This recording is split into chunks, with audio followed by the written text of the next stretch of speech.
For joining us this morning. We are going to go ahead and get started with Coach Eilert.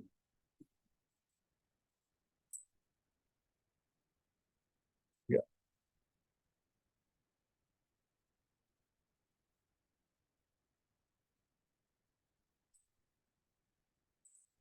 Hey, good morning. I just wanted to recap. There's a good break that we've had this week in terms of getting our legs under us and focusing on our studies and getting through finals. So since last Saturday, we had Sunday off, practice hard Monday, Tuesday.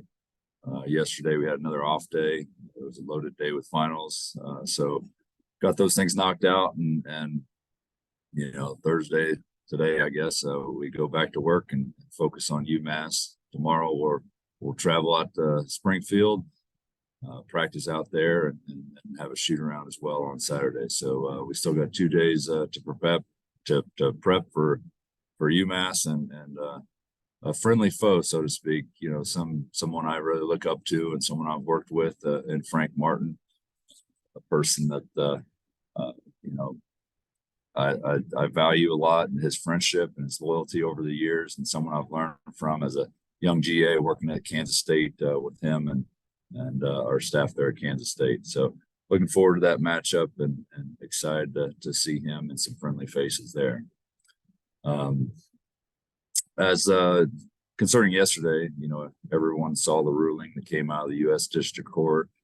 Really happy for Ray and the courage that it took for him to pursue his eligibility status and stand up there on as and testify. So you heard me say all along that Ray should be playing basketball, and I truly believe that that's very important to him and his mental health. And I think he's met that criteria for immediate eligibility. And like the statement we put out yesterday said, we're consulting with our counsel and outside counsel before we make any determination on the eligibility status of our, student athletes that are affected as part of this decision. So we're trying to get some of those questions answered, but unfortunately, I don't have much to add outside of what we put out as a statement. And I know I saw last night that several schools played their affected student athletes, and some had sat them out. So we're still in limbo, and I think there's a lot of schools out there still in limbo trying to figure out what those answers or get those questions they have answered. So fortunately, we don't play till Saturday evening, and we're hoping to get those answers sooner than later. We'll take questions. We'll first go to Greg Hunter. So Josh, sort of double down on that a little bit. So your thought right now about playing RaeQuan on Saturday, and then obviously Noah is also impacted on this. Do you think that he plays this year for you guys? I don't know. It's just needs some more clarity more than anything, because we got to, selfishly we can sit here and think, they could really, both of them could really help us, but we got to think about the student athlete and how it affects their overall eligibility. RaeQuan's got 1 year of eligibility left. Noah's got 2. And so those conversations will have to be had with those student athletes, their families, and our department to figure out what's best for them and as us as a whole as a program. Kevin Kinder. Josh, I understand you don't want to talk specifics on each one of their cases, but in general, are the things that you're still seeking clarity on, are they other eligibility issues? Are they just how this impacts or how it could work going forward? Obviously, you just mentioned what the student athletes' wishes are, and that's important too, but what are a couple of the other areas where you're still seeking clarity? It's mainly the eligibility. I mean, if we, even in the 14 days, we play 3 games. If, the decision is overturned and they played during this course of the season and they lose that year of eligibility, that doesn't seem like we've made the right decision by the student athlete. And so I want all the facts to be laid out for everybody involved before we make those decisions. I think that's just the right way to handle things and approach things. Justin Jackson. Coach, well, 2 things. as part of the ruling yesterday, I mean, obviously the 14 days on the restraining order. The second part was of the I forget the name of it, where they also put a restraining order on the NCAA's ability to basically punish schools to that would play athletes during these 14 days. Doesn't that sort of kind of cover some of the issues that you guys might be looking at? Yeah, and I don't think we've got 100% clarity on that as well, but indications are and reports are that yes, the institutions are protected during the 14-day window. But the biggest question to me is the eligibility concerns and whether that would burn a year by playing in that 14-day window. I see. Okay. And the other thing is, I'm sure you got a chance to talk with RaeQuan yesterday. I mean, obviously an emotional day for him yesterday. Can you share like what his reactions were, his emotions were, and it's a huge day for him yesterday. It was a huge day and a huge day. He's the face of this entire process, and I'm really proud of him. I told him that for certain, and how he's approached this, and he's done this with so much class and integrity. So, that was the biggest message to him. It took a lot out of him. It certainly took a lot out of him, in his mental state, having that courage to go up there and testify and put himself out there. It took a lot out of him. So I think the nerves kind of got to him, and he didn't feel all that well and spent most of the rest of the evening resting. So I'm hearing he's feeling a lot better this morning. I look forward to catching up with him, and we got practice this afternoon. So I think he'll be in the weight room here shortly, working out. So I look forward to getting down there and seeing him and giving him a big hug. Hey, one last thing, Coach. Kind of like you said, he's kind of become the face of this issue, which has suddenly become a national issue now. I mean, this is bigger than just obviously WVU. In terms of the scope of the schools and what it could mean down the line with what the NCAA does with the transfer rules and eligibility rules. Do you think he's comfortable being the face of something that's completely bigger than just his eligibility issue now? I don't think he wanted to be by any means. I mean, this isn't the route he chose. I was very forthright and through the whole process saying, I thought this was a, open and shut case. I thought it'd be a rubber stamp issue from the NCAA with the specifics of this particular case. By no means I didn't think RaeQuan wanted to push this thing this far, but he's fighting for what he believes is right. And, I'm here to support him in any way he can. Does he want that attention? I don't think he does by any means, but I'm just, really proud of him for taking it this far and doing what he thinks is right and fighting for, his rights, in the court of law. And then also being that person that then can, be that face that represents so many other kids that are in the same boat. Thank you, Coach. Appreciate it. Great, Hunter.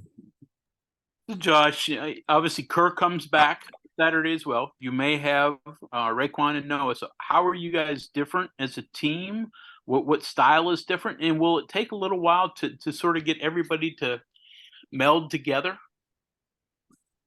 They've been practicing together. It's not like they've been sitting out. So they practice and compete against each other each and every day.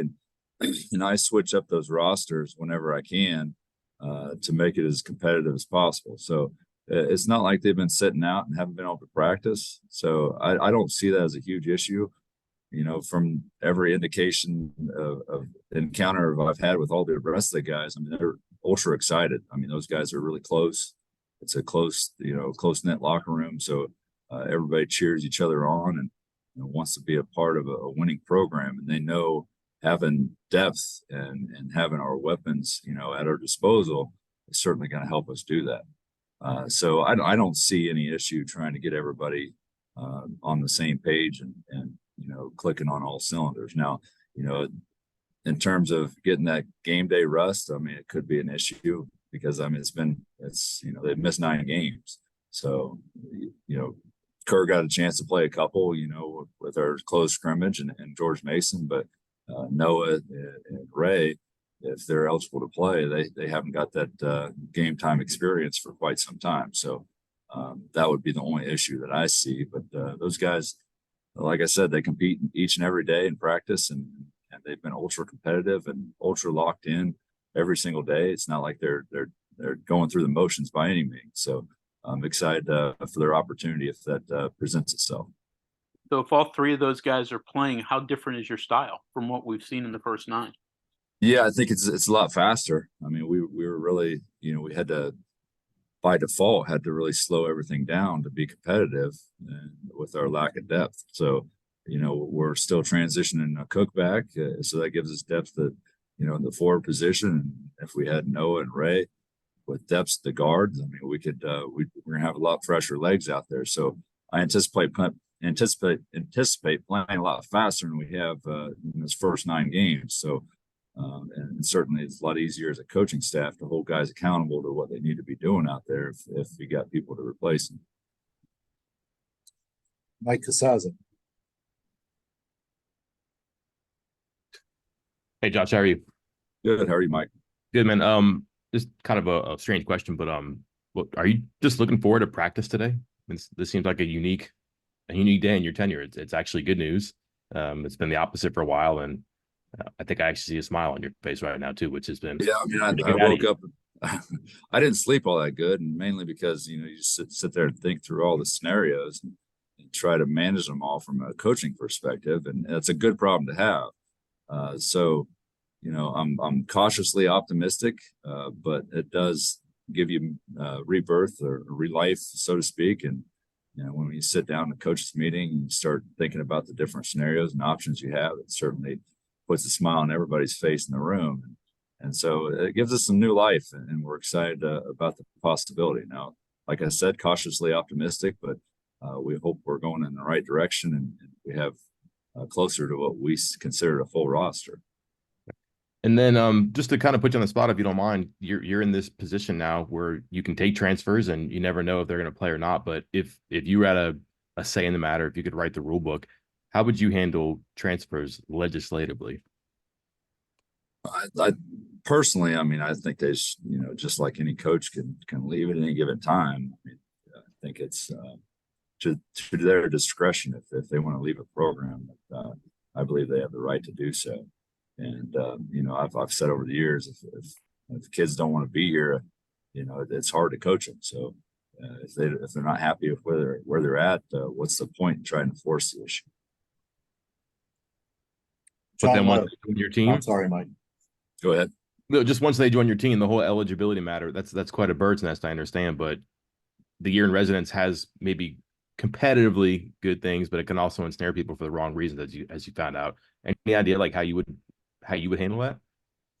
I'm sorry, what was the question? Should guys be eligible to move freely? Should they have to sit out of there? Should there be parameters? Should it be, what's the word, wanton and capricious, as that's been alleged? Well, no, I don't think by any means you should be able to play for 2 teams in any one given year. But from year to year, I don't see any problem, like personally, with the way guys could have the freedom to pick up and go if they weren't happy, and vice versa. I mean, it's obviously from a coaching perspective, and there's no ramifications for us picking up and going. So I don't know why we would hold those players to that a different standard. John Lowe. I guess that's me. Curious, Josh, what do you see from UMass? What challenges do they present? Well, I mean, it's the one crippling one that always stands out. They're really good at offensive rebounding. They're top 10 in the country, and excuse me, and second chance points. So we've worked diligently, in which we have all season, which doesn't seem to be setting in. So we need maybe take a different approach than we kind of have this week. But we got to shore up our defensive rebounding. They're good. They're also top 10 in the country in points off turnovers. So they're going to turn up the heat. And I understand Frank and his approach to a lot of things in terms of defensive end. So they are going to get up in you and try to force the issue and make you uncomfortable and take things away that might try to blow up your offense. So we're very mindful of all those things and how he'll probably approach, what we have, bring what we bring to the table offensively. So yeah, this should be a battle. I mean, consequently that they turn people over and score off people's turnovers, but they also send people to the line. And I think their opponents average 26 free throw attempts a game. And so we've done a pretty good job of getting the line outside of that Drexel game. That was kind of an anomaly, so to speak. So, but otherwise, they're sending teams to the line with how aggressive they play defensively. So they're scoring off turnovers, but they're also sending people into the line. So it's a double-edged sword. Real quick, a player or two that really concerns you for them. Matt Cross, they're 4-man. They're 4 and 5. They're both, veteran guys. They're 2 seniors on their roster. So Josh Cohen, their 5-man is one of their key players. Matt Cross is another one. That's a matchup issue for us. He doesn't shoot it extremely well, but he's big, physical, 6'7", 230, and plays a lot lower than a lot of kids, and he can play a little bully ball and get what he needs done. So yeah, he's averaging 16 points a game, 58% from the field, and 7.6 rebounds. So that forward position's been kind of an issue for us, trying to figure out the right personnel to handle those type of guys. So that's the issue that I see with Matt Cross. Ryan Decker. Coach, do you worry about guys like Kerr and possibly RaeQuan and or Noah who are coming back? Do you worry about them maybe pressing a little bit, especially on the offensive end, just trying to make up for lost time as they get back into things? That's certainly a conversation I'll have with all those guys. Don't try to act like or feel that pressure to do anything more than the team needs you to do. So yeah, I mean, once you get checked in for the first time or that ball tips up for the first time, it's been a long time since those guys have seen action. I'm sure that the emotions will probably set in pretty strong. So I'll try to have our coaching staff does a great job trying to keep everybody level headed. We'll have those conversations with those guys and just kind of tell them to let the game come to them. So hopefully we have a smooth transition. It would be in the event that it happens, it would be something you don't see every day, trying to transition 3 guys into a rotation all at once. Bob Herzl. Yeah, Josh. You mentioned that RaeQuan was the face of this, and that it kind of got to him yesterday after testifying. You've been the face of the university on this pretty much, and this wasn't what your first chance to coach in this. I mean, it wasn't exactly what you were looking forward to, or probably expected in any way, shape, or form. How has it affected you? I mean, you mentioned not sleeping last night, trying to think things up. Has it personally affected you? Well, I mean, yeah, I can't lie. I mean, there's a lot of challenges that I've went through that has it affected me? Probably a little. But I go home to a wife that's got a great head on her shoulders and puts things in perspective. And so I got that going for me. And I look at a lot of these things as a huge growth opportunity for myself as well. So many people say, coaches can go a decade and not go through the type of challenges you went through in an amount of 6 months. So I don't look at it that way. I just look at it as, I got to take care of business in the best way possible and represent this university the best way possible and my family the best way possible each and every day. And, I've been tabbed with this challenge and this opportunity.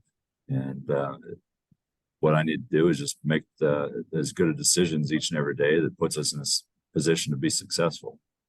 You've kind of, I assume, thought you knew what coach-player relationships were like and that coming in. But has that grown with you, the realization that how important you are to coach, especially when you hear RaeQuan talk about how much he relied on Sprinkle before and what you've had to do with him and for him?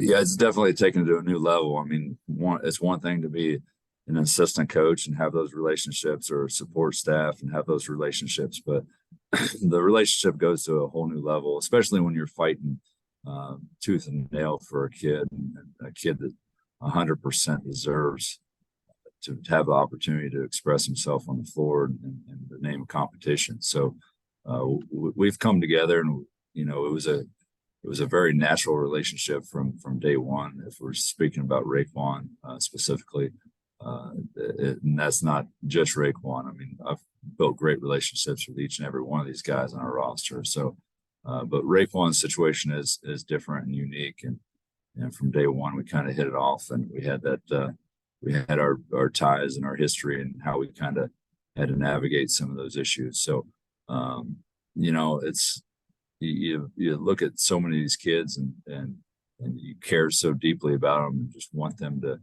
have the opportunity to be successful in life. And at the end of the day, it's kind of like your own kids. You just sit back and smile when everything works out well, and you just soak it in. And that was kind of the day we had yesterday. You listen to his testimony, and he puts himself out there and does everything he can.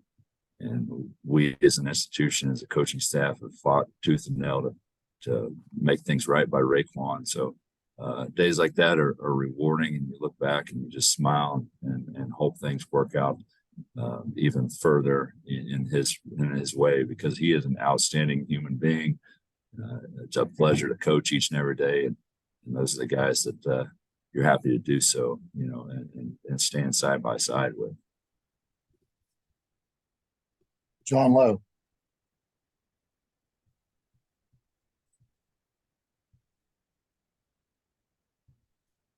John, we're unable to hear you. Let's go to Greg Gary. Yeah, Josh, just curious, how from Wednesday to Friday, how close do you monitor what some of these other schools are doing with their transfers? I believe UNLV played one last night, and how does that impact in the decision leading into Saturday?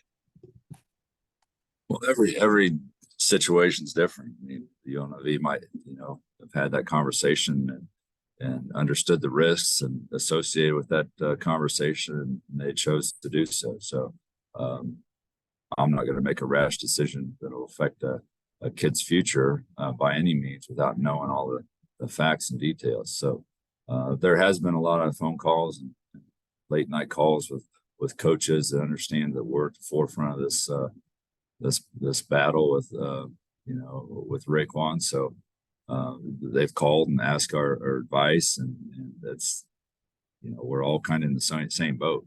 We don't really have answers. So they want to know what we are going to do, but from an institutional standpoint and from a coaching staff standpoint, we're going to do right by understand the facts of the situation before we make any crazy decisions. Back to Justin. Hey, Coach, I'm assuming you were up in Wheeling yesterday? Or I was you? not. Okay. Well, this might be kind of an unfair question then. Did you find during RaeQuan's testimony, did you find it odd at all that very few of the questions that were asked of him were about mental health? It seemed to be more about NIL driven, the questions asked to him by the NCAA lawyers? Yeah, I don't know. I don't know where they're going with all this. It did seem to stray a little bit from his file and the reason why he should or should not be eligible. But I don't know if that's a great representation of what the NCAA and what their thought process is. So I'm going to take all that with a grain of salt. And I thought Ray did a great job handling himself up there and composed himself well. And that ain't easy for anyone, let alone a 20-year-old. So just like I said, I was proud of him for fighting for his rights, and that's where we're at. I asked the second question kind of jokingly, but isn't the depth on your scout team, hasn't it just been destroyed? Basically, we got 2 rotations.